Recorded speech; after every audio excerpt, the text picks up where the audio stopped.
When I was in the 8th grade, that was 1954, and I was in a day jury segregated school in the city of Baltimore.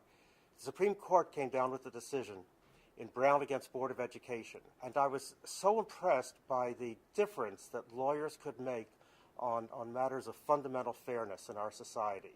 And that really got me to thinking about being a lawyer. I'm Henry Freedman, the Executive Director of the National Center for Law and Economic Justice. I've held that position for 43 years now.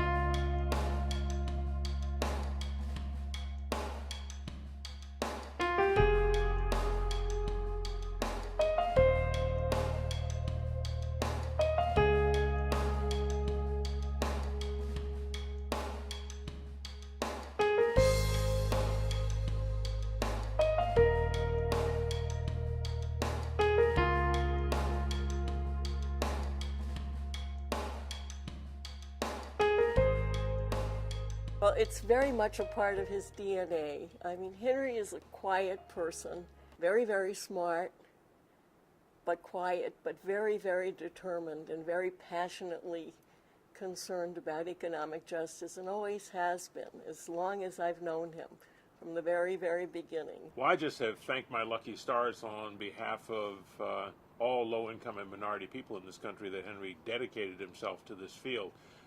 He's been a brilliant administrator and visionary in the field, an aggressive advocate and litigator, and has made quite a mark in the arena. Probably the most important thing that Henry contributed to the development of social welfare law, and I do think that he is the most important lawyer involved in social welfare law in the last 50 years, is that he was instrumental in transforming the American view to the sense that people who need public assistance have a legal right to legal assistance, a right that cannot be arbitrarily terminated. My first impression of Henry was a go-getter, a very busy man, working on poverty issues.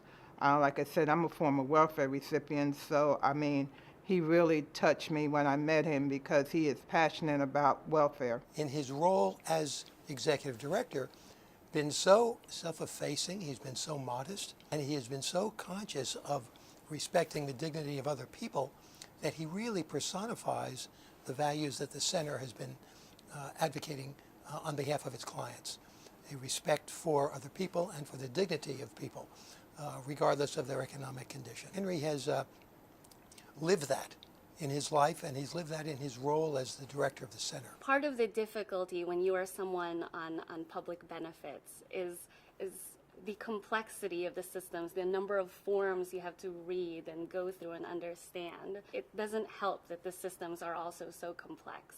So NCLEJ helps make sure that those systems are fair, that people are able to take advantage of those opportunities that will help them get themselves back on their feet or get out of poverty. I'm sure anyone who talks to you about Henry and the NCLEJ will talk to you about Goldberg v. Kelly. I think that when you understand the work that the NCLEJ does and the many opportunities for Goldberg to be invoked on behalf of individuals who are threatened, Goldberg v. Kelly is the case that is used again and again, even today, to ensure that they have their due process rights. It was the fall of 1995 that I got that phone call from Henry with, well, we have the good news and the bad news. The Gingrich Congress has said all our money is gone, including the money we were expecting next week. Well, what's the good news? And he said, well, the good news is we have no more federal restrictions on us.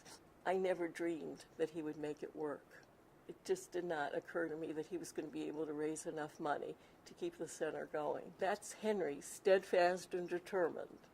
If he sets his mind to do something, he's going to do it, and he did.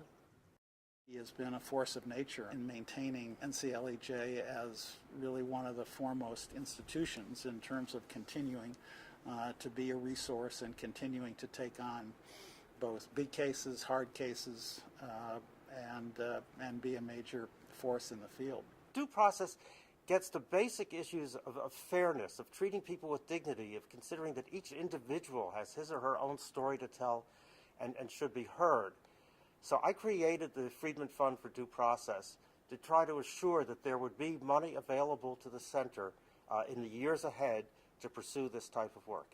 Henry's commitment to Goldberg against Kelly and to the notion of wanting to preserve that notion of due process when dealing with governmental benefits is at the core of what NCLEJ has been about since its founding, and I think that remains the challenge, which is not only how to stay relevant but how to stay vigorous in promoting those ideals.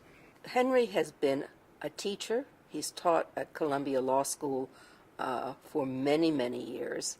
He's also been a teacher within the legal services community, and he has been one of the most effective collaborators because he runs a small organization, but its impact is mighty. Henry's a brilliant lawyer who has a real sense of the issues and his finger on the pulse of what's going on. Having said that, if I had to put one word first, it would be nurturing.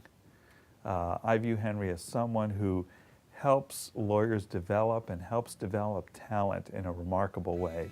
To me, what's really inspiring about Henry is seeing him walk in, day out, being a tireless advocate for economic justice, and knowing that he's been doing it for the past 4 decades. I've been gratified to be able to spend almost all of my working life promoting social justice. I feel blessed to have had the opportunity.